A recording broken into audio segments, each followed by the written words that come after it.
Petrol diesel બચાવવાની PM મોદીની appeal બાદ મુખ્યમંત્રી ભૂપેન્દ્ર પટેલની પહેલ અમરેલીના રાજુલામાં હોસ્પિટલના ટ્રોમા સેન્ટરનું લોકાર્પણ કરવા પહોંચેલા ભૂપેન્દ્રભાઈએ પીએમ મોદીની અપીલને સાર્થક કરીને બતાવી।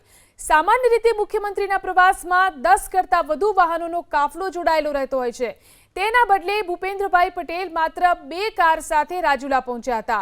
ઈંધણનો બચાવ કરવા અને વહીવટી ખર્ચ ઘટાડવા માટે મુખ્યમંત્રીએ જાતે આ પહેલ કરી અને વહીવટી પ્રશાસન અને નાગરિકો સમક્ષ એક ઉત્તમ ઉદાહરણ પૂરું પાડ્યું હતું।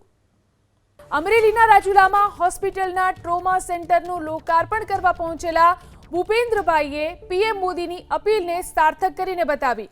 સામાન્ય રીતે મુખ્યમંત્રીના પ્રવાસમાં 10 કરતાં વધુ વાહનોનો કાફલો જોડાયેલો રહેતો હોય છે। તેના બદલે ભૂપેન્દ્રભાઈ પટેલ માત્ર 2 કાર સાથે રાજુલા પહોંચ્યા હતા। ઈંધણનો બચાવ કરવા અને વહીવટી ખર્ચ ઘટાડવા માટે મુખ્યમંત્રીએ જાતે આ પહેલ કરી અને વહીવટી પ્રશાસન અને નાગરિકો સમક્ષ એક ઉત્તમ ઉદાહરણ પૂરું પાડ્યું હતું।